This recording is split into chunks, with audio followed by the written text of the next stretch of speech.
Buenos días a todos, a todas. Supongo que buenos días. Yo todavía tengo las 12 aquí donde estoy. Yo estoy, para que sepan, en Chile, en, cerca del campo chileno. Estoy en un lugar que se llama Olmué, aquí vivo, en un día soleado, así que muy agradable. Estoy en este minuto compartiendo mi pantalla. Me avisan, Paz, por favor, si están viendo mi pantalla y si me están escuchando bien. Sí, las dos cosas. Perfecto.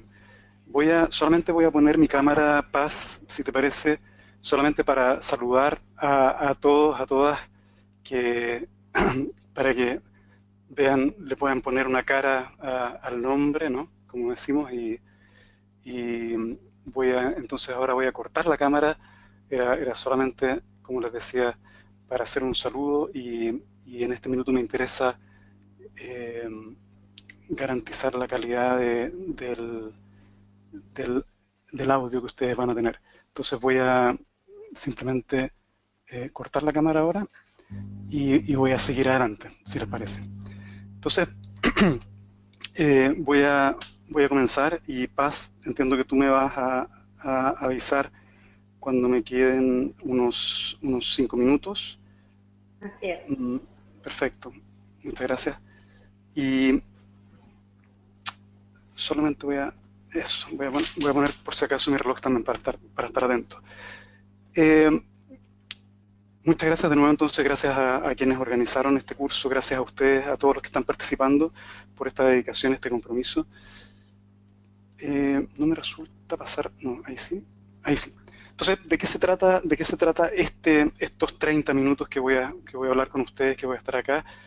La idea básicamente es fortalecer eh, la acción climática. Estábamos hablando hasta aquí de acción climática y la idea es fortalecer la acción climática, realizar la acción climática, pero también conscientes que la acción climática implica grandes desafíos, ¿no? Hemos hablado aquí y escuchábamos a Mariana y escuchábamos a Cristóbal de la multiplicidad de actores que están involucrados en esto. Hablábamos de traer a la mesa, hablábamos de monitoreos participativos, de evaluaciones participativas. Entonces, yo me voy a concentrar en cierto tipo de desafíos, en un particular tipo de desafío que yo diría es el desafío social, es el desafío de actuar juntos, es el desafío de comprender que esto se trata de un fenómeno complejo, no solo técnico, no solo técnicamente complejo, sino que socialmente complejo, de un desafío de priorizar acciones diversas en un contexto de recursos limitados y por lo tanto de ponernos de acuerdo, de trabajar con personas de distintos sectores, organizaciones, niveles de conocimiento, incluso podríamos decir, ¿no? Lo que sigue a continuación, eh, paradigmas que pueden ser muy distintos. Entonces, superar también miradas, paradigmas tradicionales para avanzar y paradigmas como, por ejemplo, que o tenemos desarrollo o tenemos medio ambiente, ¿no? Un paradigma que confío yo que ya lo tenemos bastante superado y entendemos que ambos pueden funcionar muy bien juntos. Entonces, el desafío que quiero poner aquí sobre la mesa en estos 30 minutos es ponernos de acuerdo y actuar coordinadamente.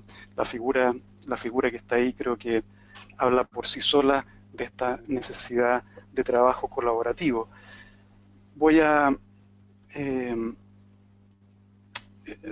un par de palabras muy cortitos sobre el contexto. Creo que ya las presentaciones anteriores, en el módulo anterior, se han referido al contexto muy gráficamente y creo que no es necesario profundizar en esto.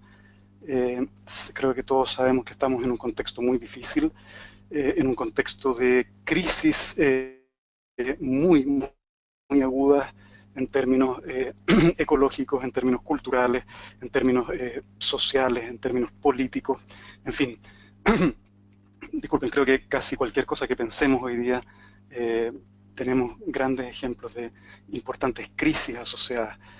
Por otra parte, es un contexto difícil, un contexto complejo, donde somos muchos en el planeta Tierra y tenemos que ponernos de acuerdo. Entonces, solo quiero destacar de esta lámina que estamos en un contexto de complejidad, de crisis aguda, donde el actuar individual es importante, pero está lejos de ser suficiente, y el actuar colectivo entonces es fundamental, y por lo mismo estos 30 minutos para hablar sobre cómo podemos trabajar juntos, básicamente.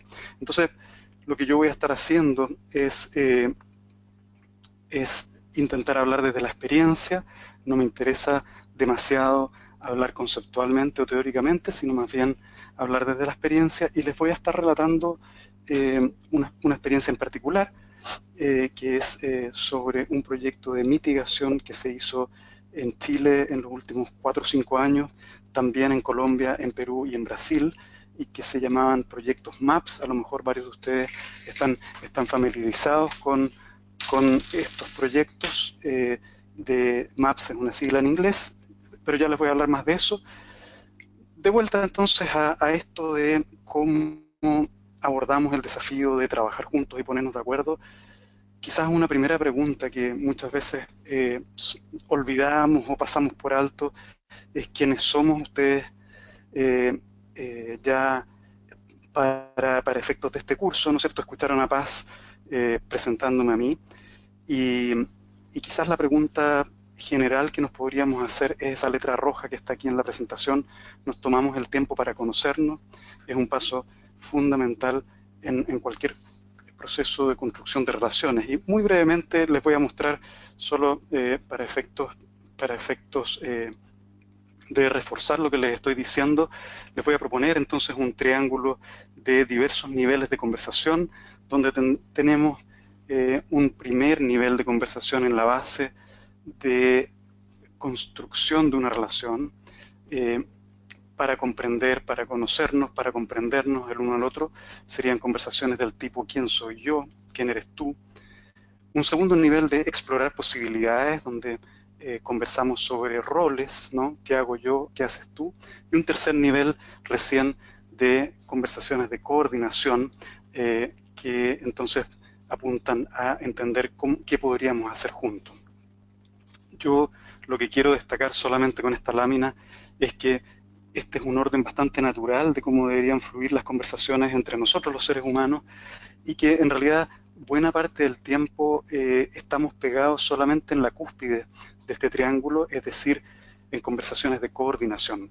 Tú revisas el informe, yo hago tal tarea, nos reunimos tal fecha, tú me das el ok, etcétera, ¿no? Ese es el tipo de conversaciones que estamos en el día a día, y entonces olvidamos estos otros niveles de conversación que son, como estoy tratando de explicar, fundamentales en procesos de construcción de relaciones, en procesos de trabajo colectivo. Entonces, un segundo tema que me parece que es fundamental cuando queremos ponernos de acuerdo y trabajar juntos, es aclarar, entender, discutir cuáles son nuestros objetivos y expectativas.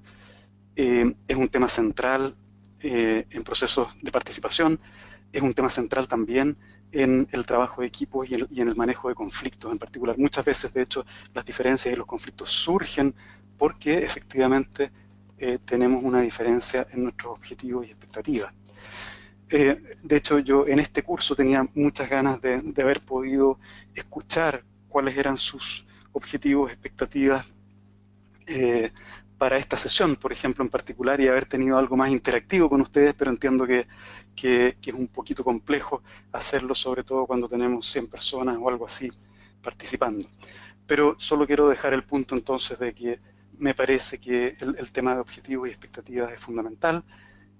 Preguntas como qué nos gustaría lograr, qué temas queremos abordar, qué preguntas yo traigo, son fundamentales en un curso como este, pero también son fundamentales cuando nos sentamos a trabajar juntos para desarrollar una acción climática, ¿no? Y cuando somos actores diversos.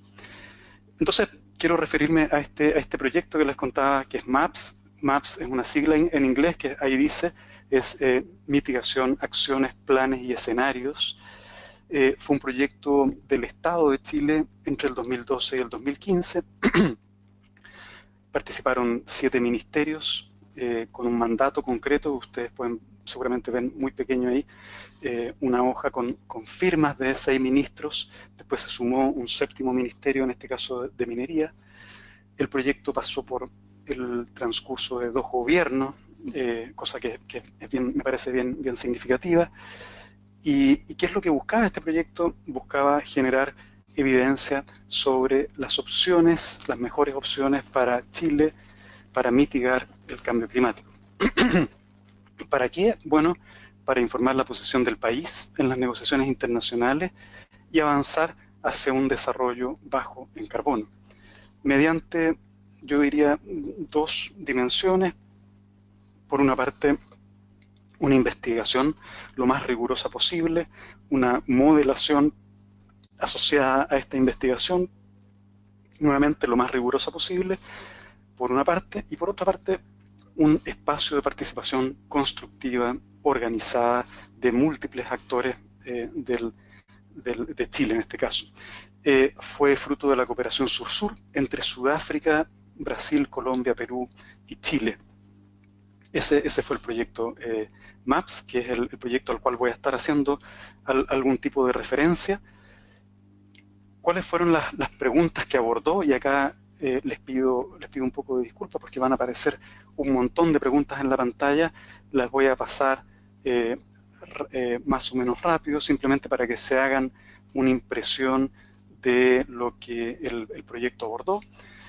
Preguntas entonces como, por ejemplo, ¿cuál es una estimación del posible crecimiento de las emisiones de gases de efecto invernadero entre 2006 y 2030? Una primera pregunta. ¿Cuál es el estado del arte sobre los modelos climáticos existentes? ¿Qué dicen sobre el cambio climático en Chile? Hablaba recién Mariana de la ciencia y lo que la ciencia dice. Entonces, según la ciencia, ¿cuáles deberían ser las emisiones de gases de efecto invernadero futuras de Chile? ¿No? Lo que dice la ciencia para el mundo, ¿cuál sería ese pedacito de la torta que le correspondería a Chile? ¿Cuál es una estimación posible del crecimiento de las emisiones ahora entre 2013 y 2030? Muy parecida a la primera pregunta. Posibles medidas de mitigación. Entonces, en los distintos productivos clave, tal como también Mariana mostraba estos distintos sectores. Algunos escenarios posibles, no nos bastaba tener medidas de mitigación, sino cómo podemos agrupar estas medidas de manera que conformen un futuro posible.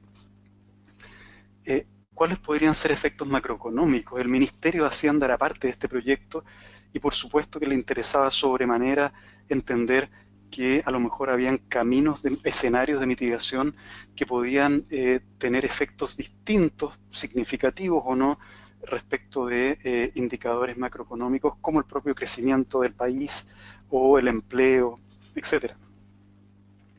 ¿Qué otras opciones tiene el país para mitigar sus emisiones?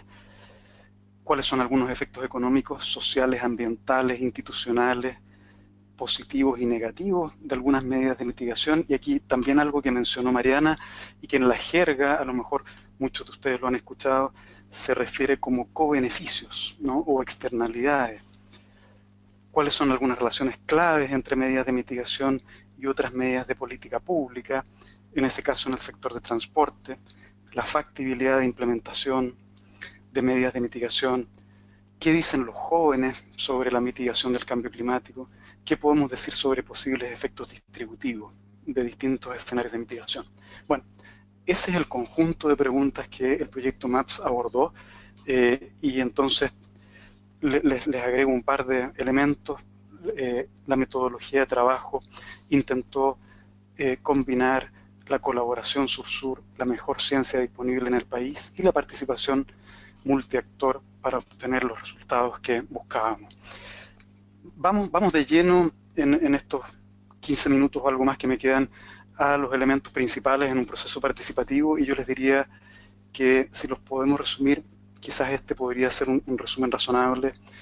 Número 1, obtener un mandato, armar un equipo, definir e implementar una estructura de gobernabilidad, identificar y juntar a los actores, tener reglas del juego, tener un diseño del proceso, prevenir y manejar conflictos, evaluar y ajustar.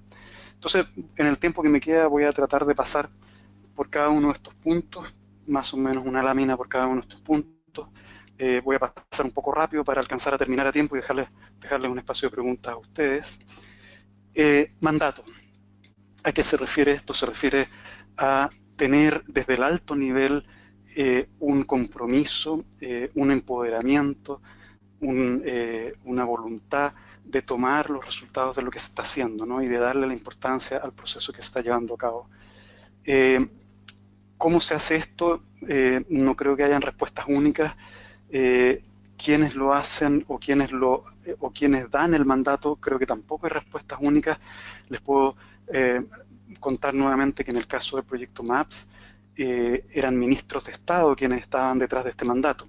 En el caso de una acción climática podría ser muy diverso, ¿no? Podría ser desde una organización hasta múltiples organizaciones que están detrás de una acción climática, tanto del sector privado como del sector público y o como de la sociedad civil.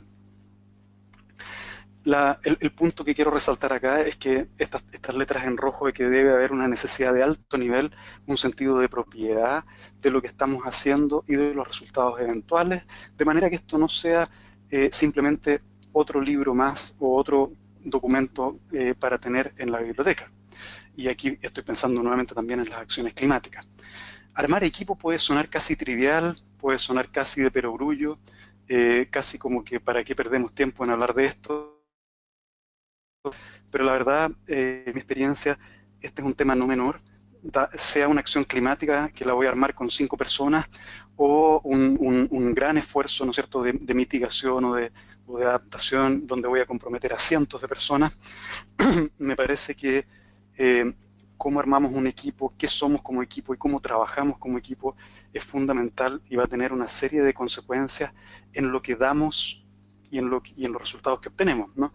Como decía Santo Tomás de Aquino, no podemos dar lo que no tenemos. Hay entonces, me parece a mí, una relación innegable entre lo micro, ¿no? Este equipo de trabajo, y lo macro, ¿no? Los resultados que obtengamos, por ejemplo, a nivel de una acción climática. Ahí hay una foto de parte del equipo del proyecto MAPS, de hecho, ahí ustedes me reconocerán quizás.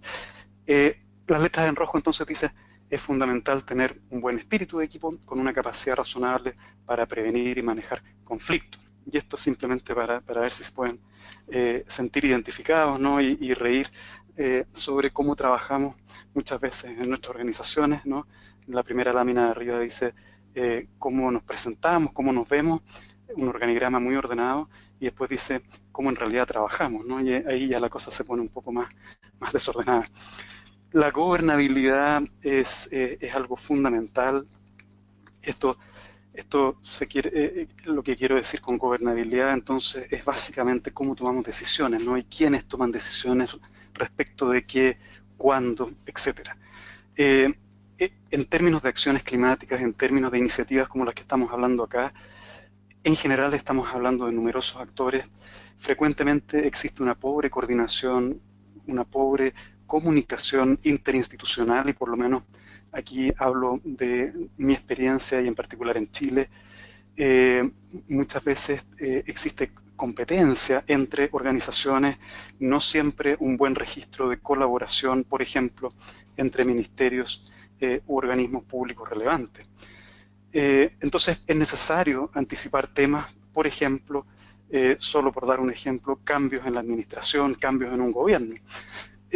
La gobernabilidad entonces debe ser acordada lo antes posible entre los principales actores, y los roles deberían ser lo más explícitos y claros posible.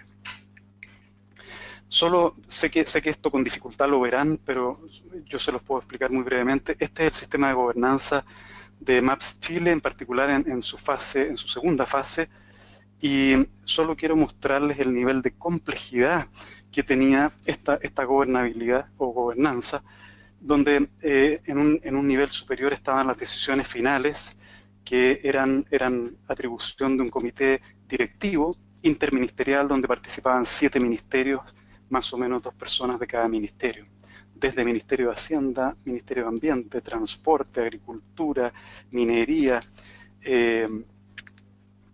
y creo que voy a olvidar algún otro ministerio, pero en este caso, como les decía, eran 7. Relaciones Exteriores era otro que se me está olvidando. Entonces, las decisiones finales eran a ese nivel.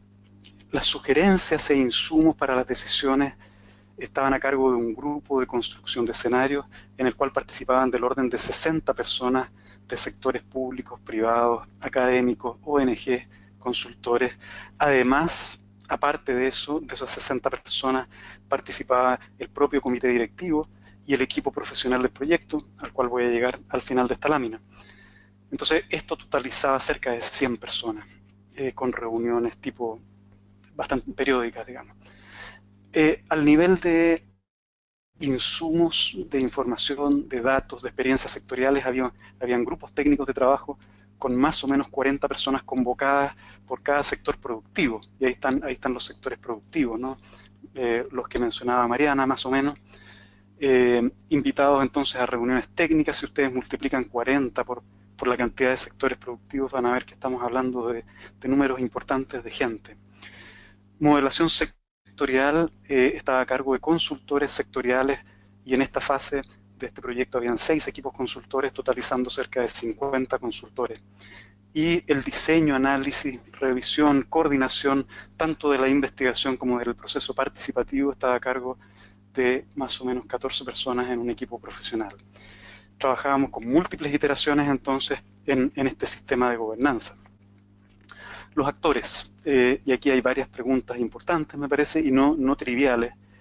¿Quiénes vamos a invitar a la sala, ¿no? Trátese de una acción, de la acción climática. Bueno, tenemos una acción climática aquí por delante. ¿Quiénes vamos a involucrar?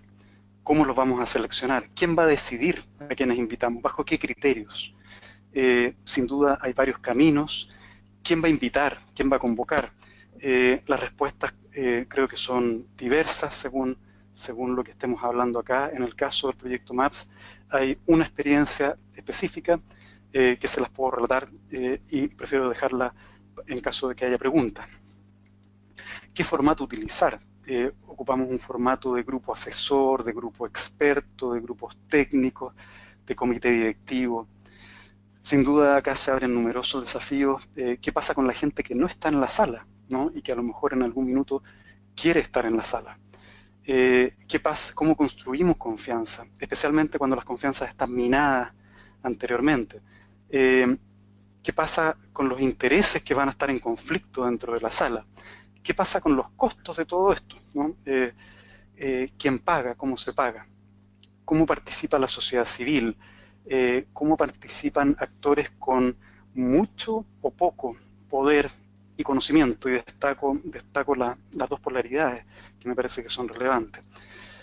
Aquí podrían haber quizás muchos mensajes en letra roja, pero escogí este que en realidad el contacto personal desde el comienzo con cada participante es importante. Cada uno de los participantes en una iniciativa, desde una acción climática a lo que sea que estamos hablando en estos términos, necesita tener una percepción de que existirán beneficios de participar, ¿no? No es solo entregar, sino que también es recibir. Reglas del juego. Las reglas del juego son importantes, especialmente si los procesos son complejos, para definir roles, para definir derechos y deberes, para anticipar temas complejos y maneras de abordarlos. Y hay una inmensidad de temas que podríamos citar, como por ejemplo membresía, es decir, quienes participan, toma de decisiones, cómo se toman las decisiones, quiénes las toman, los medios de prensa, por ejemplo, hasta qué punto pueden tener acceso a la información, la confidencialidad, las publicaciones, en fin, hay una diversidad grande de temas ahí. En Maps Chile teníamos reglas del juego definidas, explícitas, acordadas por, y diría para el comité directivo, para el grupo de construcción de escenarios y para los grupos técnicos de trabajo. Entonces es importante, me parece a mí, que todos los actores conozcan las reglas del juego, no solo las conozcan, sino que las suscriban, ¿no? Estén de acuerdo y ojalá participen en su elaboración. Sexto, diseñando el proceso. Me refiero a la hoja de ruta, ¿no? Nos ponemos de acuerdo entonces que vamos a trabajar sobre una acción climática. Entonces, ¿qué vamos a hacer primero? ¿Qué vamos a hacer segundo? ¿Cuáles van a ser los distintos pasos? Y ustedes van a estar en el transcurso de este curso hablando de los distintos pasos, tanto para adaptación, para una acción climática en adaptación, como para mitigación. Entonces, ese proceso no es solo un proceso técnico, puramente técnico, sino que también es un proceso social, es un proceso de conversación, de diálogo, y tenemos que diseñar ese proceso de la mejor manera posible, ojalá con una buena mezcla de información, de datos, ¿no? De nuestra capacidad de pensar, de interacciones, de relaciones, de nuestra capacidad entonces de sentir, y de también de procedimientos, de protocolos, de maneras de trabajar, es decir, de nuestra capacidad de voluntad, ¿no? de querer. Eh, este proceso tiene que tener un sentido de ritmo, una frecuencia, debe ser diseñado colectivamente entre las distintas personas, equipos que son parte de una acción climática. Ojo que yo estoy hablando en gran escala con este proyecto MAPS, pero por supuesto que una acción climática también puede ser de una escala mucho menor. Entonces debemos combinar un esfuerzo importante para tener un plan diseño completo, con una actitud flexible para hacer modificaciones cuando sea necesario. Y entonces, en este sentido, el diseño tiene que ser orgánico. Prevenir y manejar conflictos es un tema importante. Me quedan unos 5 minutos y espero terminar entonces con las láminas que me quedan. Las diferencias y conflictos cuando se trata de temas complejos, cuando se trata de actores diversos, sin duda que están ahí a flor de piel. Y simplemente respecto de este tema me gustaría dejarles esta reflexión respecto de qué pasa cuando tenemos exceso o falta de contenidos, de interacción, de procedimiento, ¿no? Me parece que es una buena manera de pensar, dimensiones para pensar en un proceso participativo, donde puede ser que creo que estas tres dimensiones son importantes: la calidad de las ideas y la información en esto de los contenidos, la capacidad para cooperar y escuchar en esto de la interacción, y cómo es el procedimiento, si es ordenado o caótico en términos de esta tercera dimensión. Y interesante me parece pensar y hacerlos pensar a ustedes también, invitarlos a pensar a ustedes en qué pasa cuando hay exceso o cuando hay falta de cada uno de estos elementos. ¿Qué pasa cuando tenemos muchos contenidos o cuando tenemos pocos contenidos, ¿no? Y creo que en cada una de estas casillas pasan situaciones que no son el ideal. Si tuviéramos tiempo me encantaría escucharlos a ustedes, pero como no tenemos tiempo, sigo adelante y les voy a poner yo mis respuestas. Como decía antes, cada una de estas filas tiene que ver con estas capacidades nuestras, del ser humano, de pensar, de sentir, de querer. Y en realidad, si intentamos llenar estas casillas, me parece que ustedes podrían ver cosas como las que están acá. Si tenemos un exceso de contenidos, lo que nos pasa es este dicho, ¿no? Que los árboles no dejan ver el bosque. Nos mareamos con tanta información. Si tenemos Samuel, una... ¿Sí?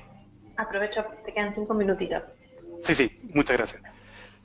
Si tenemos una falta entonces de contenido, podemos caer en la especulación, en la arbitrariedad, en la falta de credibilidad. Dado que queda poco tiempo y esto ustedes lo tienen en la transparencia, lo dejo y sigo adelante para solo mencionar que podríamos tener entonces distintos tipos de diferencias o conflictos de datos, de valores o de interés según donde nos estemos moviendo ahí. Pero en realidad es más complejo, y las barreras para la participación constructiva, la prevención y el manejo de conflictos son múltiples, e incluso van a temas de percepciones, ¿no? Y no sé cuántos de ustedes habrán visto esta figura. Eh, Desgraciadamente no puedo conversar con ustedes aquí, pero lo más probable es que muchos de ustedes vean una escena romántica en esta figura, ¿no? Y no vean otra cosa que es lo que, fíjense, esta es una experiencia que se hace con niños pequeños de 5, 6, 7 años, y los niños pequeños no ven una pareja abrazándose, sino que ven del orden de 9 delfines en esta figura, nada más que eso. Y yo les voy a apuntar, no sé si ven mi cursor, pero les voy a apuntar ahí una colita de delfín, y ahí está el delfín, ahí hay otra colita de delfín con su cuerpo, etcétera. Entonces, el punto que quiero hacer acá es que, claro, tenemos percepciones que de alguna manera están distorsionadas según nuestras historias. Más aún, en esta figura ustedes pueden intentar ver algo. Yo lo tengo que hacer un poco corto y les tengo que decir que es un animal, ¿eh? Que es la cabeza de un animal, que es un animal que se encuentra en África, y que es una jirafa, de hecho, y por ahí ya lo vieron, el ojo de la jirafa, la oreja de la jirafa, ¿no es cierto?, su nariz y boca. Y lo que quiero mostrar con esta figura es que ahora que ojalá hayan visto a la jirafa, yo les pediría no vean la jirafa, dejen de verla. Y probablemente es muy difícil volver a ver las manchas. Entonces nos quedamos fijos en nuestros patrones y esto sin duda que no nos ayuda en los procesos de construcción de confianza, en los procesos de trabajo colectivo. Me quedan un par de minutos, voy a saltar esta lámina para empezar a terminar con la evaluación. Entonces creo que muy rara vez hacemos una evaluación de estos procesos de trabajo, o muchas veces lo hacemos solo al final y no lo hacemos en el transcurso. Y la invitación acá es que si vamos a hacer una acción climática con un proceso de trabajo colectivo, vayamos haciendo evaluaciones continuamente y no solo sobre la información y los datos, que es la manera más tradicional en que hacemos estas evaluaciones, sino que también respecto de la interacción, las relaciones, si yo me siento partícipe o no me siento partícipe, me siento escuchado o no, etcétera. Y también sobre los procedimientos, métodos y herramientas utilizadas. Entonces, la deberíamos realizar a todos los niveles y desde el comienzo. Y para terminar la última lámina, creo que en esencia lo que estamos haciendo acá, ya sea con una acción climática de distinto nivel, es un proceso de trabajo colectivo, es un proceso de cambio, un proceso de co-creación que debería ser un proceso gradual, organizado, transparente, informado, creativo, respetuoso, inclusivo. Y cómo cambiamos, dado que estoy hablando de un proceso de cambio, me parece que ahí es importante considerar las distintas facultades que he mencionado en esta presentación, del pensar, del sentir y de la voluntad, del querer. Nada, entonces creo que se acabó el tiempo y me gustaría dejarlo acá y ver si ustedes tienen preguntas o comentarios. Paz, de vuelta entonces contigo. Gracias. Muchas gracias, Hernán. Muy interesante, la verdad, ambas presentaciones se complementan perfectamente. Creo que hay el micrófono prendido que está haciendo... Ahí está. Bueno, están llegando algunas preguntas. Están preguntando dos cosas que se vinculan. Por un lado, ¿cuáles fueron los principales desafíos durante este proceso de MAPS, Hernán? Y cómo enfrentarlos, ¿no? ¿Cómo los enfrentaron? Por un lado preguntan qué desafíos pueden surgir y por otro, ¿cómo fue en el caso de MAPS? ¿Cuáles fueron? Si les puedes dar unos ejemplos. Muchas gracias por la pregunta. Los desafíos, la verdad, son todos los que nos podamos imaginar, ¿no? Son múltiples en realidad los desafíos en estos procesos. Si yo les respondo desde mi experiencia más allá de MAPS, creo que muchas veces los desafíos tienen que ver con temas relacionales, con cómo nos escuchamos, con cómo logramos comprensiones comunes, cómo logramos mirar o no un tema desde perspectivas más o menos similares, cómo superamos nuestros intereses creados, etcétera, etcétera. Y ahí podríamos ahondar en muchísimos elementos. En el caso de MAPS, y para poner algunos elementos muy concretos sobre la mesa, primero les diría a todos los interesados que hay bastante escrito y resumido, incluso sobre este tema de los desafíos en el caso de MAPS Chile, y pueden ver mucho en internet. Hay un sitio web operativo que está en www.mapschile.cl, donde pueden bajar las publicaciones, y en particular hay una última publicación que es la que entra en estos temas de desafíos. En el caso de MAPS, yo les diría, hubo múltiples desafíos. Les menciono dos o tres, muy breves. Uno, el desafío de integrar la ciencia dura con la ciencia blanda, entre comillas. No, no soy muy fanático de esa denominación, pero creo que todos lo entendemos. Teníamos elementos duros de números, ¿no? Y modelaciones matemáticas, modelaciones econométricas, y por otra parte teníamos elementos, entre comillas, blandos de proceso participativo, de elementos más sociológicos, de cómo hacer participar a la gente, e incluso cómo involucrar entonces en el equipo profesional de MAPS, hacer trabajar juntos a economistas, a ingenieros, con sociólogos, con antropólogos, y ese fue un desafío. Había un desafío claro en MAPS de lograr que este proyecto trascendiera más de un gobierno y fuera influyente en un segundo gobierno, y en particular en la determinación del NDC, del gobierno de Chile, para el Acuerdo de París. Y ese era un desafío muy grande, sobre todo cuando hay un cambio de gobierno. Eh, prefiero dejarlo ahí si quieren, y en todo caso, insisto, son múltiples los desafíos. Maneras como lo abordamos, también les puedo contar diversas maneras, y no creo que hayan recetas, pero sí les puedo contar lo de Maps, y también les insisto, sería de hecho más fácil que lo vean directamente en los documentos que les acabo de relatar.